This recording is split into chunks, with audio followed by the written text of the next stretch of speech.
It's that time of the year when we can reflect on things that have moved us as a person and changed how we feel about things. And this video is no exception. So in today's video, we're going to go through 5 games that have moved me the most during 2024. Now, the games don't have to have been released in 2024. In fact, some of them go back as far as 2015. But these are games that have moved me in ways that have stood out from all the other games that have come out this year or in the last 10 years or so. These are games that have given me the most joy and are the most fun to play for me.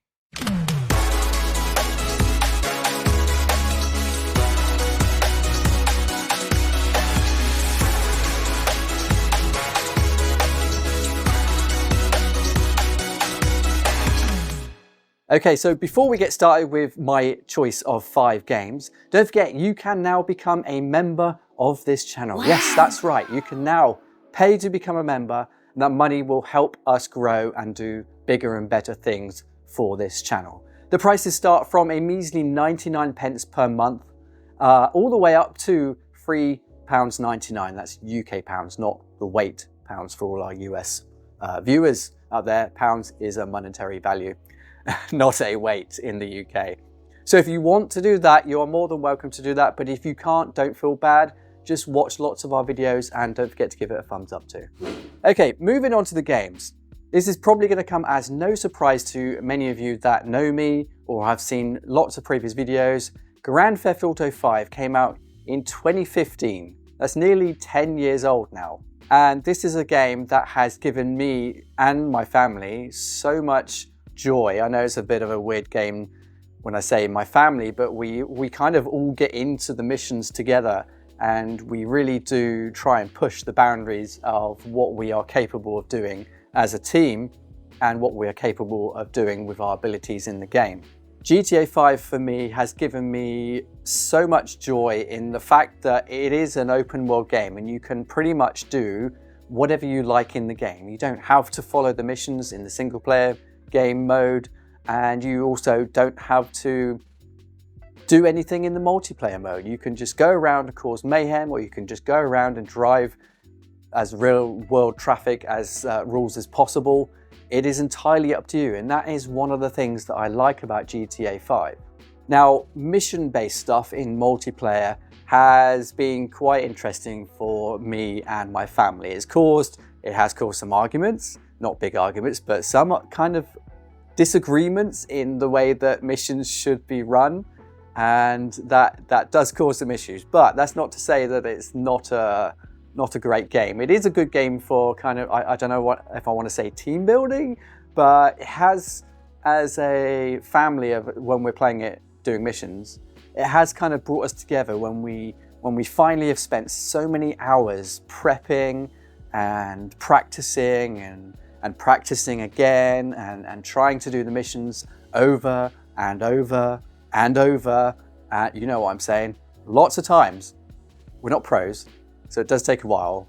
And then finally getting that mission complete and getting the thing that you've been trying to do for possibly weeks even, and then finally doing it at the end is just a really, really great sense of achievement in a game. And it's a 9-year-old game. As I said, it's nearly 10 years old now. 2015 that came out, so another year and it's going to be 10 years old, that game. And do you know what? I still think that even without modding it and making it look ultra realistic and stuff, I still think that game looks really good even today. Now, it is old by any means of imagination, but I still think that it just has so much playability even now. Now, the amount of hours that I've sunk into this game over the years, I didn't get it on release date, so I don't actually remember when I bought it, but it definitely wasn't when it was released, because I couldn't really afford the game back then, and I think maybe within the last 5 years. But anyway, the amount of hours that I've sunk into this game is, at the moment, 471 hours. Now, that might not seem like a lot compared to some of you, but it's not the game with the most hours that I've got in this video today. So 471 hours that I've sunk into GTA 5 And as I said, it's still a game that we play to this day, and I don't see that changing anytime soon. The fact that the missions are still being updated, single player things are still being updated on it, and there's always new stuff, which is how you keep a game going. And some more modern, more recent games should really take note of how they actually keep that game playing for so long. Is just incredible, and that is why it is one of my top 5 games of 2024. Now, moving on to my next game, and we're going from oldest game to newest game here, so that is what we're doing for this video. So 2018 Battlefield 5. I absolutely love Battlefield 5. It's a game that you've probably seen me show on benchmarks on this channel multiple times over the years. And you're probably thinking, well, that's a 2018 game. Why are you still showing a game from 2018 to show performance in graphics cards? Well, I mean, it does support ray tracing for one, and it just looks absolutely stunning. It's a really, really visually pleasing game to me. Don't forget, these are my opinions. They may not align with yours, and that's fine. That's perfectly fine. So, Battlefield 5, why do I enjoy playing it? Honestly, I love the... As bad as war and fighting and all that kind of stuff actually is in real life, this is a game, so we can like it. It's fine. It's okay to like a game. And I like this one because I just love the immersion that the game gives you. It's it can be multiple different types of games. It can be a sneaking around and sniping type of game. It can be flying an aircraft, if you like flying aircraft. It can be a vehicular game with tanks. Not planes, that's aircraft, tanks and jeeps and all that kind of stuff. And you can just be the person that drops people off into the middle of a field. You can do all that. It doesn't really matter. Now, it is a team-based game, although lots of people that play Battlefield 5 don't actually play as a team, which is kind of annoying. I don't think that's going to change anytime soon, and it hasn't over the years, and I don't think it's going to change now. And it's still active today. It's still an active game that people are still actively playing. And I just think that for me, the immersion of putting some headphones on, getting yourself in the zone, going around and shooting the bad guys and doing the missions and trying not to get shot, I just like that. I just think that appeals to me, and I don't know why. I like games that give you immersion.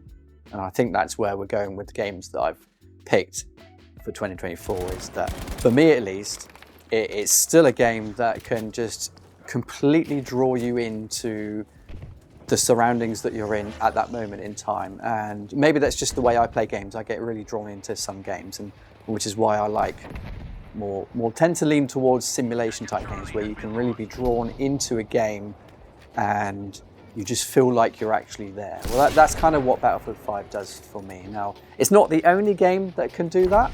There are other similar styles of games like Battlefield 5, but for me, Battlefield 5 is probably the one that kind of makes me feel like I'm really there. Unfortunately, due to some weird issue with EA Play, with the EA Play app, which is a complete pile of trash, by the way.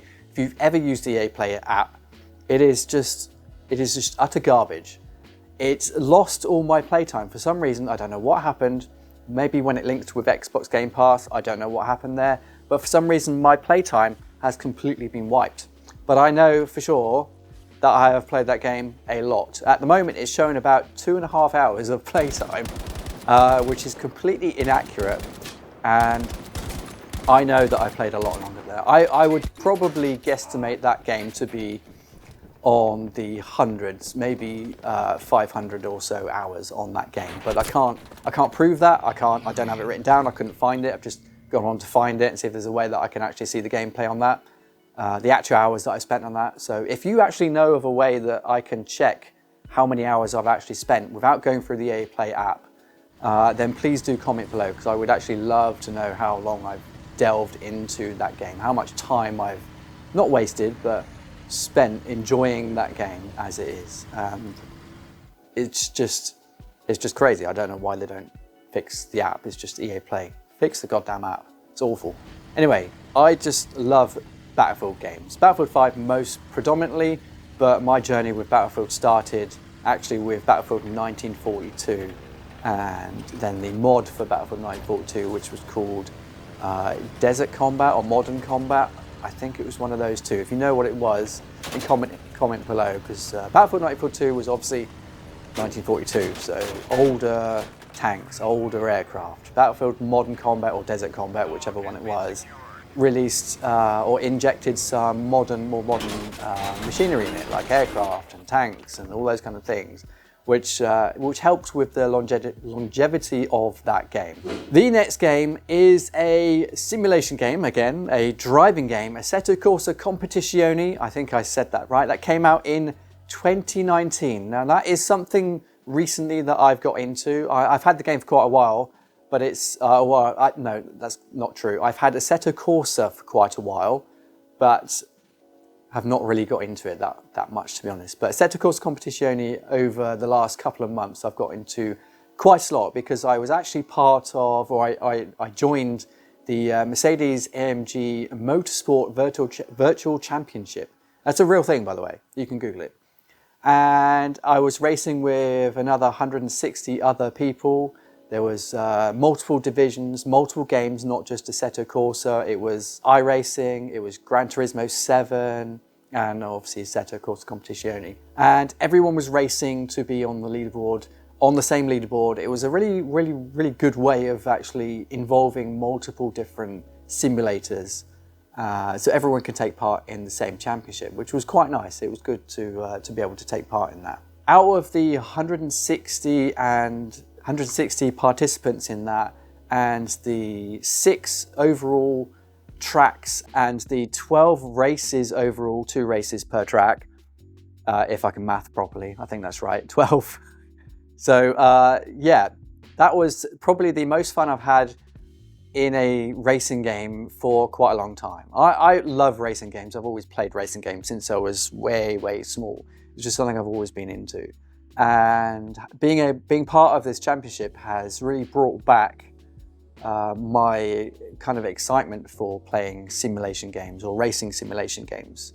So much so that I have now, I'm looking to join other championships to take part in as well, because it was a sense of achievement, and it was just exciting. You know, it's a racing game. It's exciting. It makes you feel on the edge of what you can do in a simulated car, and it was just fun. I really enjoyed it. So out of the 160 participants that took part in that championship, I came 88th overall, which is far better than I ever imagined that I would do in that championship. Given that I hadn't really practiced the tracks, I didn't know the game. I literally bought Assetto Corsa Competizione this year. Although it's been out since 2019, I only bought it for this championship with a couple of DLCs specifically for the championship. So getting into that it didn't actually take that long, actually. Learning how the game mechanics work and the setups work, still working on the setups thing. Setups in Assetto Corsa Competizione is very extensive, it's very complicated.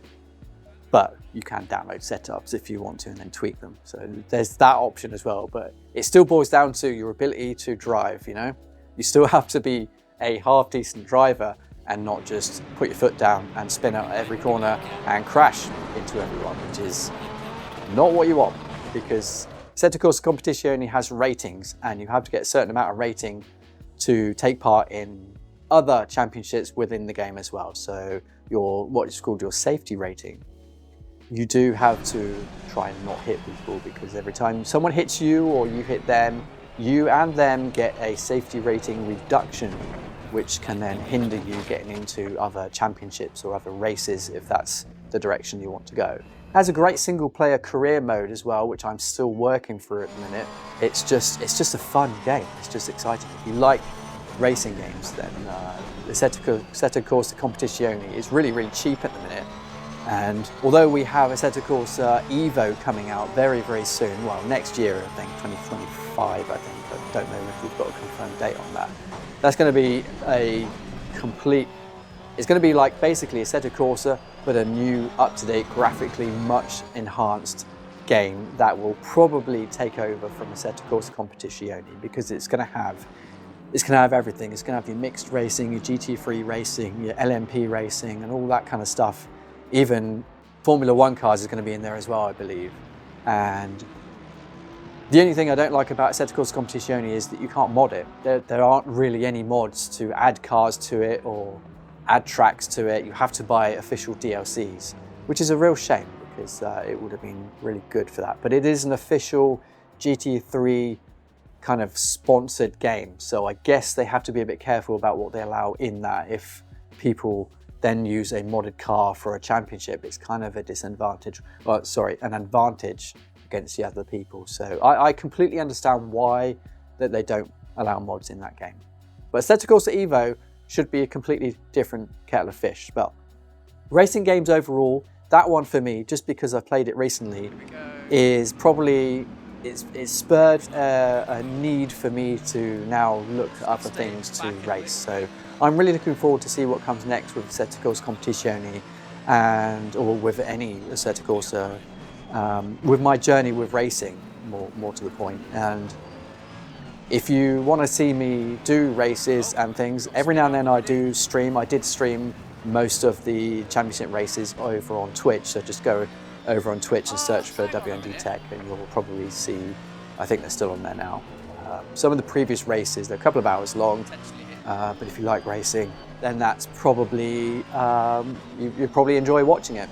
Now, I'm not the best racer and I'm improving over time, but it's just a fun thing that I love to do, and that is a game that has made a big difference for me actually. It's spurred me on to play more racing games, which is definitely something that I'm going to be looking at moving into 2025. So overall, I've spent 217 hours in Assetto Corsa Competizione since I bought it a couple months ago. But again, most of that is because of the Mercedes AMG Championship that I was a part of. Now that'll only go up as I play more races until Evo comes out and I can get that one. But I think that's a good amount of hours in a game, and I think 88th overall out of 160. I'm quite pleased with that. I'm really chuffed. The next two games came out in the same year, 2020. So first we've got Phasmophobia. Bit of a completely different genre there. I know I said I like simulation games, but sometimes I like to be scared the crap out of. And this is a game, again, that I play with family sometimes. There's 4 people you can have in Phasmophobia. Basically, Phasmophobia, if you're not aware of it, is a ghost hunting game. It came out in 2020, sort of mid-2020, and is now out on console, Xbox and PC, Xbox and PlayStation now. Just recently it's come out. And it's a game that involves speaking. You have to speak. You've got to be careful where you speak, so because it does have voice activation in it. And when you're doing ghost hunting, for example, they can hear where you are. You have various tools at your disposal that you have to earn as you progress through the game. So you start off with a very basic array of tools, of equipment that you can use for your ghost hunting.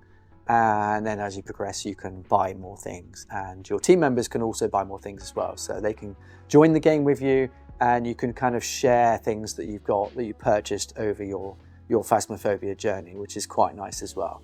And you also get money, which will help you then purchase more items and better items. There are various houses. Some of the locations in Phasmophobia are... You're looking sick, bro.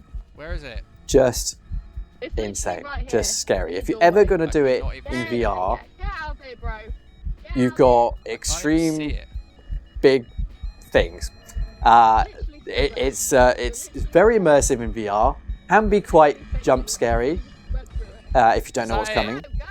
And like I say, when I get into a game that's kind of fully immerses you, I really get into the game. And maybe that's why I like Phasmo, I don't know. But I tend not to play it in VR because it just scares the crap out of me too much. So I let someone else do the VR, because you can actually have VR and non-VR people playing the same game, which is quite good as well. So it's kind of mixing all those different worlds that you can kind of play together and have a different perspective on the world that you're in, the ghost hunting house, or the whatever it is that you may be in, a church or a big house or a prison or a lighthouse. Could be, I don't know, it could be anything. A campsite, I think, is one of them as well. And They're very There's atmospheric. a lot of activity on the bottom floor, guys. It's bloody scary when you get chased by I ghosts. think you should come back. And yes, you can die. Now, real ghost hunting, obviously, I don't think anyone has Christian's being ever chucked died from around. real ghost hunting, but you can in this game because they have to have an element of really danger, I doesn't guess. like So me. you kind of have to have that. It would be nice to have a non-dying mode in Phasmophobia where you could just do the ghost hunting and, you know, not die. That would be great. If they could do that, that would be cool, because I would quite like to play that mode and not die, because the dying bit is not great. Where are you? Where are you? Can you see me? Power's off. It's a... Oh, shit. Oh, shit. Oh, shit. Oh, shit. Oh, shit. Oh, shit. Oh, shit. Oh, shit. Oh, shit. Oh, shit. Out. I'm out. I'm out. I'm out of here. I can't get out. Bro! This. Phasmophobia for me is a fully immersive VR and non-VR game that you can play with your friends and do some ghost hunting. Whether you believe in ghost hunting or not is irrelevant. It's just a good kind of mystery detective type of game that you use your tools and equipment at your disposal to figure out which room or what type of ghost that it is in that particular building. Could be more than one as well. And it is quite an interesting way to spend some time.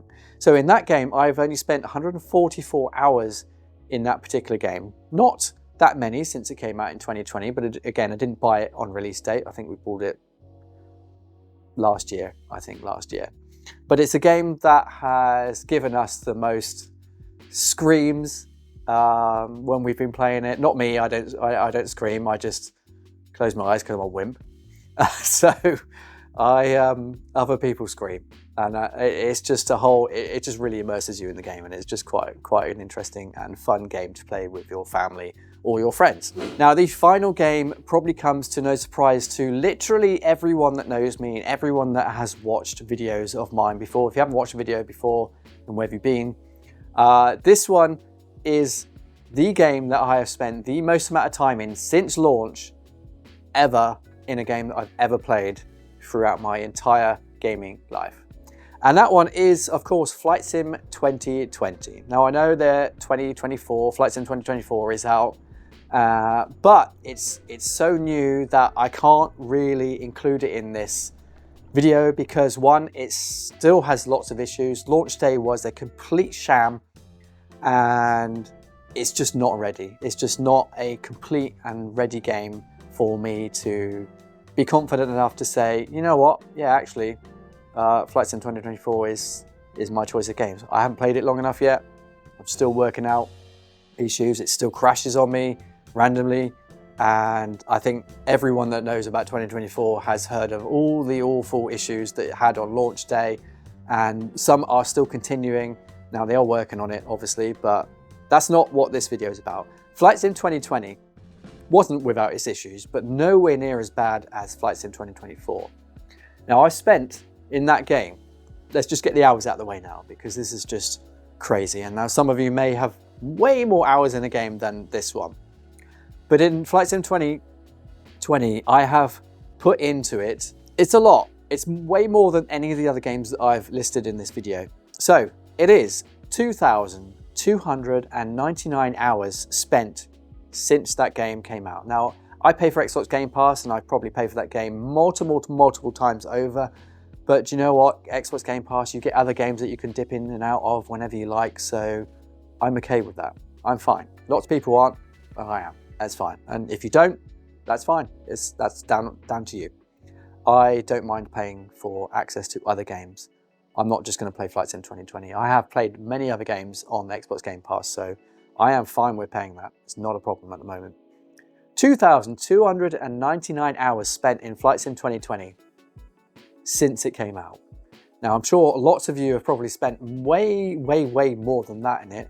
But for me, in the time that I have available, that is quite a long time compared to the other games that we've mentioned already. And obviously that game came out in 2020 as well. So why Flight Sim? Well, Flight Sim is...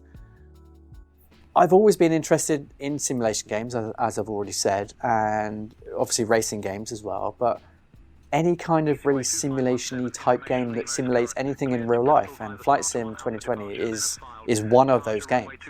And it is a genre that I've been interested in for, again, since I was a wee little kid, and it's just, when 2020 came out, okay, there was other Flight Sim games, but they weren't, it wasn't the whole world, you know? Flight Sim 2020 changed everything, in that you could fly anywhere in the world, at all, anywhere in the world, and just have a great time. Now, whether you could land or take off and all those other intricacies of actually flying the aircraft, you can just decide one day, you know what, I'm going to go to the Bahamas today. I'm going to fly around the Bahamas and just have a look around and look at the scenery and maybe do some short takeoff and landing strips around that area and all that kind of stuff. It's just, now a lot of people know Flight Sim as being scenery simulator, and to be honest, they're not really wrong. It is more of a scenery simulator, and so is 2024, to be fair. But I feel that if you're going to really dive into a genre like that, then the quality of the planes and the intricacies of how they work is really, really interesting to me. I quite like learning how the different systems in a Airbus A320, you know, how all that works. Not so much on Boeing. I don't really get on with Boeings. They're a little bit far too complicated for me. I probably could if I spent some hours to figure it out, but I'm an Airbus guy. I always have liked Airbus stuff, and I just love flying any of the Airbuses, to be honest with you. They're all fairly similar, all fairly easy to figure out, even if you have no experience, or if you have a little bit of experience, maybe starting up the A320 from cold and dark. You should even be able to then just figure out how to start up the A380, which has just recently come out, without too many issues. I managed to do that, so if I can do it, then I'm sure that if you can fly an A320 and start it up from cold and dark, you'll be fine to get in that A380 and do some really cool flying in that huge behemoth of an aircraft. So not only do I like the airline flying in it and all that kind of stuff, I mean, the most interesting parts of that probably are obviously the taking off and landing. They're the most fun parts of it. Or maybe some people will not call that fun. They can be stressful even in the simulator. You still have to do things right. I mean, technically you don't. You can just fly it if you want to fly it, but if you want to do it, if you want to take it to that next level, then you really do need to learn how the systems work in the aircraft that you're going to be flying in. And it's worth just spending or searching on YouTube for some videos that tell you how to do these things, because that is basically how I learn. And just make sure that the videos you're watching are from people that actually know what they're talking about, because that does make a difference. And then before you know it, you're flying around the globe, going into these destinations that you've probably never been to and never will go to before. And it's just an amazing experience to go to these destinations. Now, the one thing that 2024 does have that is better than 2020 is far updated scenery, much more high-res scenery, and the fact that you can now walk around. So as soon as they fix all the issues in 2024, like crashing and the random weirdness, it's going to be an awesome game. It will take over my 2020 spot for the end of 2025 when we do this video again. I can pretty much guarantee that. And it's just the fact that you'll be able to walk around. Literally walk around the mountains if you wanted to and just explore. Now that opens up a whole world of possibilities with other things that you could possibly do in the game. They already have ship or player controllable ships in the game where you can just go on a boat in Flight Sim 2020. Yeah, it's a flight simulator, but you can go on a boat and you can do things. And that's only going to get better with time. And that is an incredible thing to be able to do. Now if they can just have all the different types of simulators in one simulator, that would be the most epic simulator that has ever been released. That you can go anywhere in the world. You can drive a car. You can fly a helicopter, which you can do now anyway. You can drive a boat if you wanted to. Maybe even trains. I don't know. Maybe in the future. Just imagine the possibilities of that. So I'm really looking forward to what comes in the future with 2024. But 2020 for me is really the start of that amazing journey, and I can't wait to see what comes in 2024. So those are the 5 games that have meant the most to me over the 2024 period. Now I know that not all of those came out in 2024, and that is fine.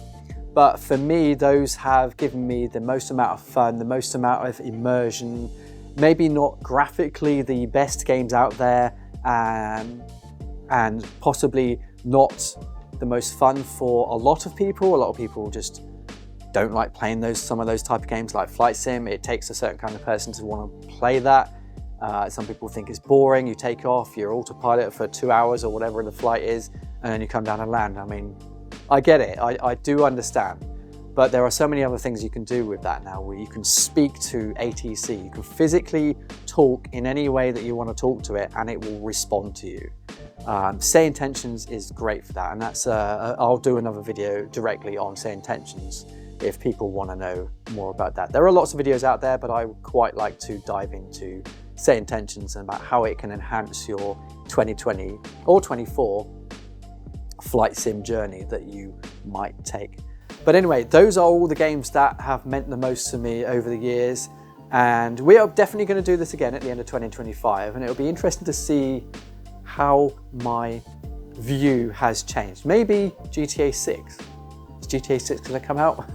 Who knows? Has anyone got a date for that one yet? I don't know. Maybe GTA 6 will replace GTA 5 in my list of awesome games that have meant the most to me. Anyway, if you haven't already, give this video a thumbs up. It was just kind of a little journey that I wanted to take you on about the games that have meant the most to me, that given me the most amount of joy with myself and my family playing together. And I would be interested to know what your top 5 games are that you have enjoyed the most, that you have enjoyed with your family the most. So put them down in the comments down below, and we'll get some conversation going on that, because I'm really looking forward to seeing what you guys have enjoyed the most in 2024. Anyway, I'm Paul. Thank you for watching, and we'll see you in the next video.